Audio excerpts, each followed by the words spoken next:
Hello guys, welcome to Be Fit and Young. This is Shweta Bhatia. I am a nutritionist and currently studying Ayurved.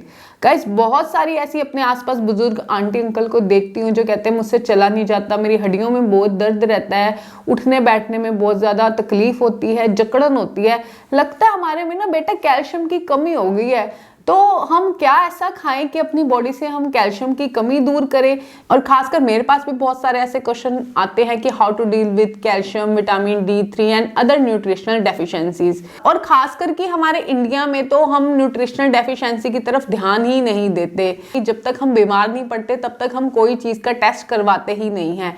Like vitamin minerals हमारे लिए इतने matter ही नहीं करते कि हम test करवाए कि हमारे अंदर विटामिन D3 कम है या B12 खत्म है या नाइट्रोजन बंद या लिपिड प्रोफाइल। अक्सर हमारी चाहे एक छोटी से छोटी कॉन्स्टिपेशन की बीमारी हो या बड़े से बड़ा कैंसर तक हो जाना न्यूट्रिशनल डेफिशिएंसी की वजह से होता है और जिसे हम लगातार इग्नोर करते रहते हैं। तो आज मैं बात करने जा रही हूँ आपसे कैल्शियम और विटामिन D3 डेफिशिएंसी के बारे में और कैसे आप इजीली इसको अपने घर पर रहकर आराम से ठीक कर सकते हैं। अक्सर मैं देखती हूँ लोगों को कि जरा से उनकी बोन्स में प्रॉब्लम होती है, हड्डियों में दर्द होना शुरू होती है या कट कट की आवाजें आने लगती है, उठने बैठने में थोड़ी सी दिक्कत होती है, तो केमिस्ट की दुकान पे जाते हैं, एक कैल्शियम का सप्लीमेंट लेते हैं 50-60 रुपए का और उसे खाना शुरू कर देते हैं बिना ये जाने कि एक्सेस ऑफ कैल्शियम आपकी बॉडी के लिए कितना ज्यादा हार्मफुल है। सबसे पहले तो हमें ये समझना चाहिए कि सिर्फ कैल्शियम आपकी बोन डेंसिटी के लिए ही नहीं जरूरी है, आपकी ऑल ओवर बॉडी की एक्टिविटी के लिए जरूरी है। हमारे शरीर में दो तरह का कैल्शियम पाया जाता है। पहले नंबर पे तो एक सीरम कैल्शियम होता है जो कि हमारे खून में होता है। दूसरे नंबर पे जो कैल्शियम है वो हमारी हड्डियों में पाया जाता है। अभी जैसे मैं हाथ हिला रही हूँ, आप लोगों से बात कर रही हूँ, तो ये सारी एक्टिविटी है वो सीरम कैल्शियम से है। जब हमारे शरीर में धीरे धीरे कैल्शियम कम होता जाता है तो हमारा ब्रेन सिग्नल देता है कि जो बोन्स में पड़ा हुआ कैल्शियम है, यानी जो आपकी हड्डियों मज्जे में पड़ा हुआ कैल्शियम है, वो उससे लो और बाकी के शरीर की एक्टिविटी करो, जिससे कि बाद में जाकर हमारे लो बोन डेंसिटी हो जाती है, ऑस्टियोपोरोसिस हो जाता है, ऑस्टियोमलेशिया हो जाता है और इसी तरह की बहुत सारी चीजें हमारे साथ होने लग जाती हैं। कैल्शियम तो जरूरी है हमारे शरीर के लिए। ज्यादा कैल्शियम आपके शरीर में आपके बीपी को बढ़ा देगा और आगे जाकर आपके हार्ट से रिलेटेड जो आपको डिफिकल्टीज है वो क्रिएट करना शुरू कर देगा और जगह जगह बॉडी में जाकर ब्लॉकेजेस पैदा कर देगा और आपको जगह जगह स्टोन भी दे देगा। तो ज्यादा कैल्शियम खाना कहीं की भी समझदारी नहीं है। तो कैल्शियम के साथ जो दो महत्वपूर्ण चीजें जो काम करती है वो है विटामिन K2 का और विटामिन D3 का।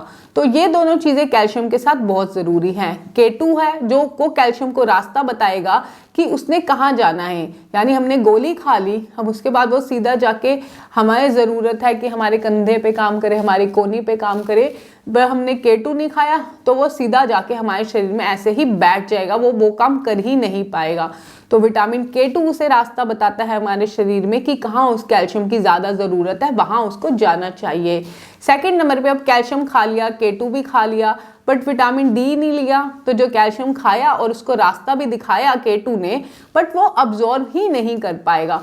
तो उसके अब्जॉर्बमेंट के लिए विटामिन D लेना जरूरी है। अब आप सोचेंगे विटामिन, हमें कैल्शियम के लिए विटामिन K2 भी चाहिए, विटामिन D भी चाहिए। जी हाँ, वैसे तो यूनिवर्स ने हमें विटामिन D भर भर के दिया है सूरज की धूप में, बट आजकल जैसे हम एसीज में रहते हैं, बंद घरों, फ्लैट कल्चर हो गया है, इसमें बंद बंद रहते हैं पूरा दिन, तो हमें विटामिन D मिल ही नहीं पाता। अब हम ये सोचते हैं सिर्फ हड्डियों के लिए विटामिन D की ज़रूरत है, जबकि ऐसी बहुत सारी यानी 100 से भी ज़्यादा ऐसी बीमारियां हैं जो सिर्फ आपकी बॉडी में विटामिन D3 के कम होने की वजह से होती हैं। आधे से ज़्यादा दिमाग की बीमारियों के लिए विटामिन D3 आपका जिम्मेदार होता है, चाहे वो एक नॉर्मल चिड़चिड़ापन रहना ही हो। अक्सर हम देखते हैं कि जब हम एक एज क्रॉस कर लेते हैं, 35-40 के आसपास हो जाते हैं, या आपने बुजुर्गों में देखा होगा कि वो जरा सी बात पे झुंझुना जाते हैं या जरा सी बात पे चिड़चिड़ा सा रिप्लाई करते हैं, इरिटेटिंग बिहेवियर हो जाता है। तो ऐसे में आपके अंदर विटामिन D3 की जो है वो कमी हो जाती है। जब आपकी बॉडी के अंदर विटामिन D3 की कमी हो जाती है तो जो आपका ब्रेन है, यानी आपका जो न्यूरो सिस्टम है, वो ठीक ढंग से काम नहीं करता, आपको ब्रेन फॉग जैसा रहेगा, हर वक्त चिड़चिड़ाहट रहेगी। कभी तो एकदम खुश थे, यानी बहुत अच्छे बाहर से शॉपिंग करके आए, मूड बहुत अच्छा था, खुश थे, बट जरा सा किसी ने कुछ कह दिया तो एकदम से झल्ला से जाते हैं। बॉडी है वो एक टाइम के बाद थोड़ी ढीली पड़ने लग जाती है, थकावट बहुत ज्यादा जल्दी आ जाती है, रात को एक पीसफुल नींद जिसे कहते हैं वो नहीं आती, डीप स्लीप में कभी जाते ही नहीं है, करवटें बदलते रहते हैं इधर से उधर, क्रैम्प आते हैं, और कई बार हम सोचते हैं हमारा जो गट है यानी हमारी आंतें हैं ठीक ढंग से काम नहीं करी, हमें कॉन्स्टिपेटेड रहते हैं और हम डिफरेंट तरह के चूरन चटनी पता नहीं क्या क्या खाते रहते हैं, और एक खाली विटामिन D3 हमारे अंदर कम होता है जिसकी वजह से हमें गट के बहुत सारे इशू रहते हैं। विटामिन डी अगर आपकी बॉडी में कम होगा तो आपको जो सबसे ज़्यादा इम्यूनिटी रिलेटेड प्रॉब्लम होगी, आपको स्किन के डिजीज बार बार होंगे, चाहे वो एक्जिमा हो, सोराइसिस हो। विटामिन डी एक बहुत बड़ा इम्यूनिटी सेवर तो है ही, इसके साथ साथ आपकी बॉडी के लिए एंटी फंगल एंटी बैक्टीरियल का भी काम करता है। तो ऐसे बहुत सारे ऐसे काम है जो हमारे शरीर में विटामिन डी करता है। लाइक आपने नोट किया होगा जब आप धूप कभी सेकते हो, खास करके सर्दियों में जब हम धूप लेते हैं तो हमें बहुत अच्छी नींद भी आती है, हमें भूख भी बहुत अच्छे से लगती है और थोड़ा खुश भी हम फील करते हैं क्योंकि हमें बॉडी में विटामिन D3 मिल रहा होता है। तो ये तो बात हो गई कैल्शियम और विटामिन D3 की।